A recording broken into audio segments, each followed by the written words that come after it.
Hello everyone, welcome to another video of The Last of Us. Last of Us Part 2 video. I want to be talking about something that a lot of people are talking about now. Or not a lot, but some people are talking about how the second trailer is brutal. It has more gameplay than story. Alright, some people have a hard time understanding this. Naughty Dog, what they do with The Last of Us especially, is that what they're trying to do is they're trying to show you the story through gameplay. Alright, they're trying to show you through brutality. They're trying to tell you this game is going to be dark, brutal, and just absolutely probably the darkest game they've ever made. Alright, it's going to be dark and it's going to be heavy. You know, there's going to be moments where you're going to really question your character's morals. You know, I think that a lot of people in this game are going to realize that this game is not, it's not going to be sunshine, it's not going to be flowers, it's not going to be roses. It's going to be pretty dark, man. It's going to have a lot of blood, it's going to have a lot of brutality, it's going to have a lot of, you know, some dark moments in it. And I want everyone to know, just telling you right now, that if you are someone who hated The Last of Us Part 2, The Last of Us Part 2, second trailer, do not play the game. They have said that is just the brink of the, that's like the tip of the iceberg. That's not even the worst part of the game. Alright, so if that grossed you out and gave you a twist in your stomach, then you shouldn't buy the game, alright? Or maybe you can just, because that's what games are made for, right? Games are made for to have fun, but it's also made for to be entertained and to connect with the characters, and you can, you know, be passionate about it, you know, like I am. But there are so many people here in this world that are so angry that they think they have to criticize it for some reason because they need more people to follow them. I'm not asking you to follow me saying that The Last of Us is the greatest game of all time. In my eyes, it is. It's one of the greatest games of all time. It's because of the story. The story is amazing. The gameplay was good. The enemies were perfect. Everything about The Last of Us Part 1 was good. Now they're going to try to top it. All right. The only people that could top The Last of Us Part 1 is the people who made the first part. All right. And they have said that it's a good story and it's longer than the first one. So we're going to have quite a journey on this, man. We're not going to have, because you got to think about it, man. The first game was 10 hours long. Now they said it's bigger than that. They're saying it's over 10 hours long. It's gonna be a pretty long game, man. It's gonna be a long game. All right, and I'm glad about that. It means I can share more of the experience with you guys, and that's it. But that's the problem, I think, that with a lot of humanity, is that they think that they have to criticize because they want a voice. They want to share their opinion. Go ahead and share your opinion, but just make sure that you're not criticizing for people. Instead of, you need to criticize because you just don't like the game. Don't criticize to get people behind you. Don't criticize to make people hate the game. Don't do that. Only do it for you. Don't criticize it because you want a following or you want to be heard or something like that. I understand that, being heard and all that, but that is no reason. You can do other things that get you a following, alright? But so many people that go towards criticism and they go towards hatred and they go through all this negative stuff just to be having a following, you know?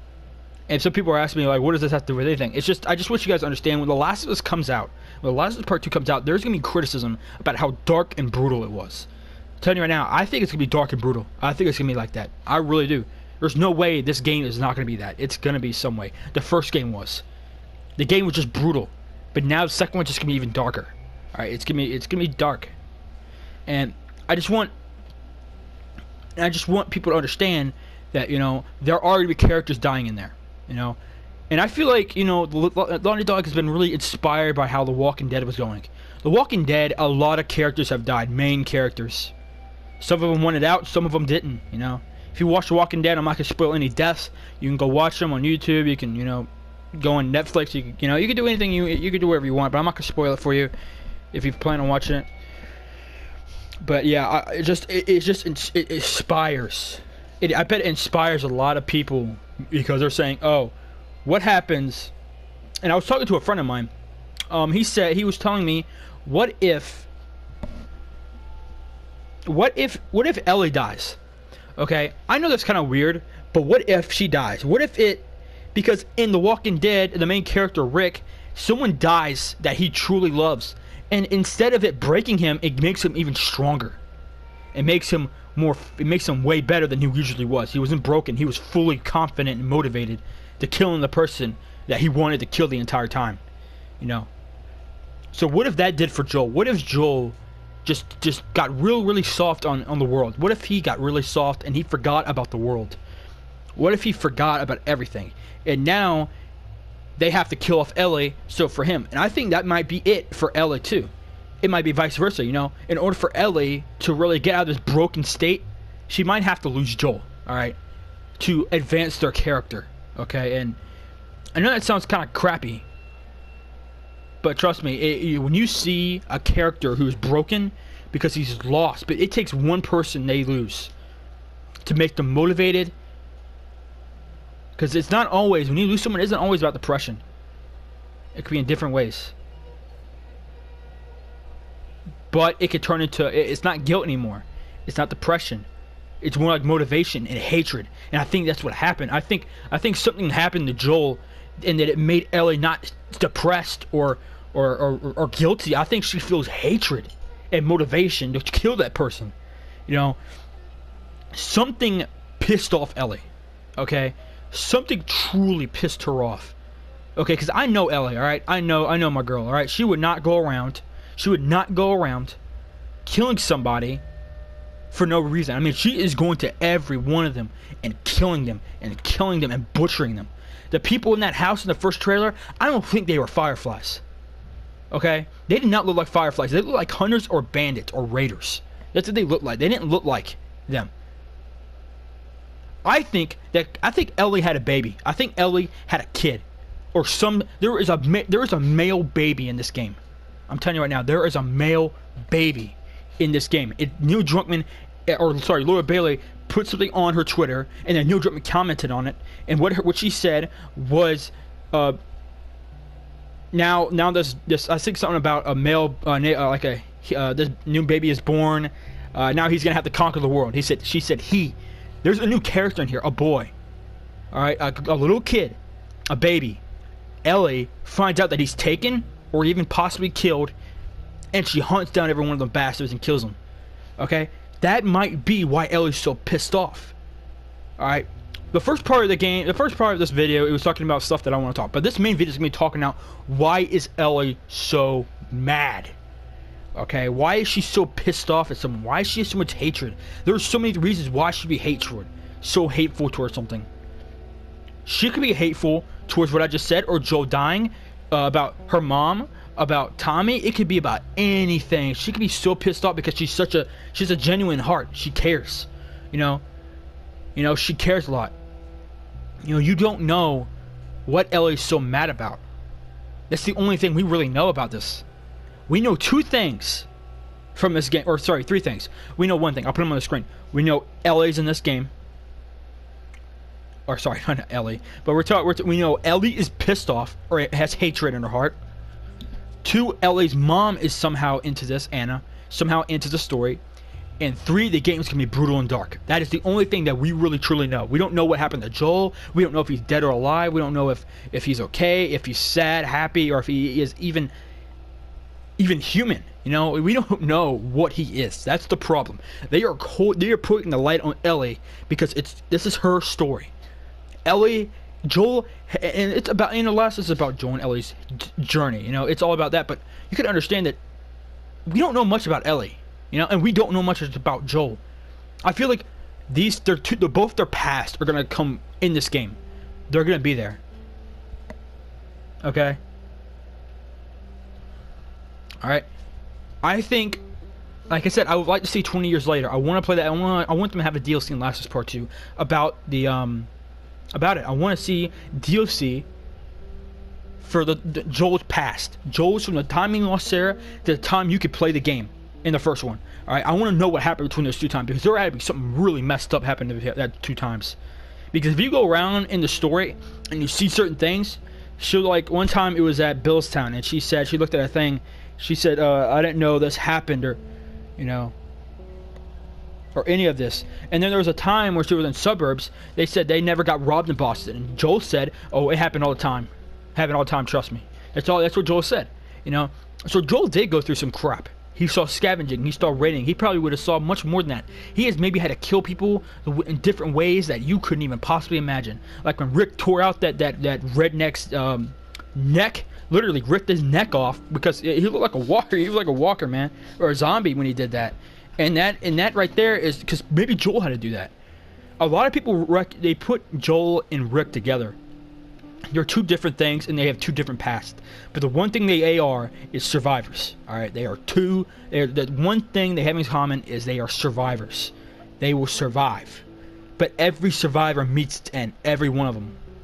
All right, every survivor, because you know you can't be immortal in a world like this. And it's very weird. You die of natural causes, you know, because in this world, The Last of Us, you don't die of natural causes. You usually get out getting shot at or getting bitten. You either get murdered or you get bitten. You don't die of natural causes in this game. So yeah, I really hope you guys have to understand that Ellie is pissed off at something. And I'm sorry I went off track right there. Ellie needs somehow to... She needs to find her hope in this world, I think. I think if you are too filled with hatred, you start to become less of yourself. You start to lose humanity, and you start to become crazy and insane. Alright? Hatred is good for one thing, and that could be motivation. And anger and hatred can be used for motivation. But anger and hatred can get you a place where you don't want to be, where you can become insane and crazy. If anyone watches The Walking Dead, remember Morgan on how he was saying clear all the time he would kill anyone he came across, walkers, kids, males, females, he'd kill anyone, and he would keep saying clear. That's the kind of thing that's going to happen to Ellie if that continues. She is going to kill people who just don't even deserve it. That's where hatred leads to, because you become crazy, insane. And this is where we live in. I mean, you can, it ain't that bad, if you have hatred, you can find someone else, find someone to talk to and someone you love. But in this game, man, it's all about survival, man. It's a ruthless game of survival. And there's no light, really. There's no really much hope in this game. There's you have to really find it. Joel touches his watch every time he feels like quitting. It reminds him of Sarah. It reminds him that I can have the life I had once before. Because he looks at that watch and he had that before it all happened. That's what he looks at. He can have a life in this apocalypse once he had before. It maybe not be as good as what before, but it still can be it could be like it before, That's what I think. I think Ellie's just really mad at everything. I feel like she's just so angry that everyone around her dies when she's bitten. She's bitten, but she can't turn. She's immune to the virus and the infection. Yeah, everyone around her dies. And what will kill her most if Joel turned into an infection? What happens? Let me tell you right now. What would happen? I want you to answer this question. What if you had to pull the trigger on Joel because he was infected? In the middle of the game, Joel gets bitten and he starts to turn. And you directly have to pull the trigger. Like you are having the control in your hand. You gotta hit L2. You gotta hit LT, and you gotta pull R. You gotta pull L2 and hit R2. You gotta aim it and shoot him in the head. You remember in part 1 where you had to shoot that poor survivor whose gas back broke? What if you have to do that to Joel? That ain't gonna be fun, man. That ain't gonna be fun for me. That will hurt my freaking heart, man. And it'd be like, and that's the thing. Like, I feel like they're trying to do. They're trying to make you feel love. They're going to make you try to feel like you're the survivor, that you're Ellie in this game. That you are literally gunning down a father. You are gunning down your dad. Alright? Because he turned. That ain't easy.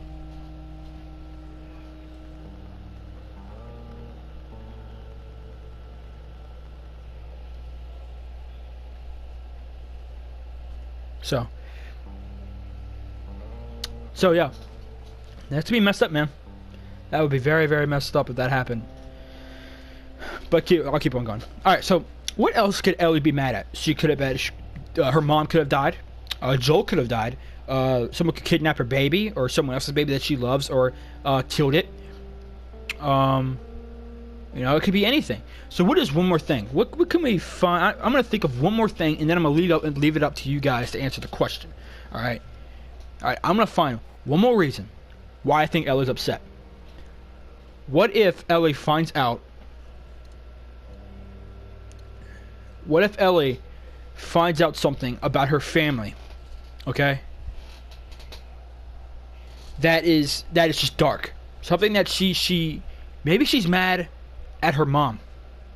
You guys gotta understand, when your mom disappears like that, you ain't gonna be happy when you see her. You're gonna be like, why'd you leave me? Because if she isn't dead, Ellie's gonna be not just happy to see her, but very mad.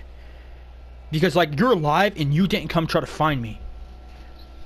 She's 19. She's still a kid, you know? But she's not. She ain't really a kid anymore, you know? But she's 19. Technically, she's still an adult now. But she is still a kid. She has been fighting this virus, this infection, this war in this game.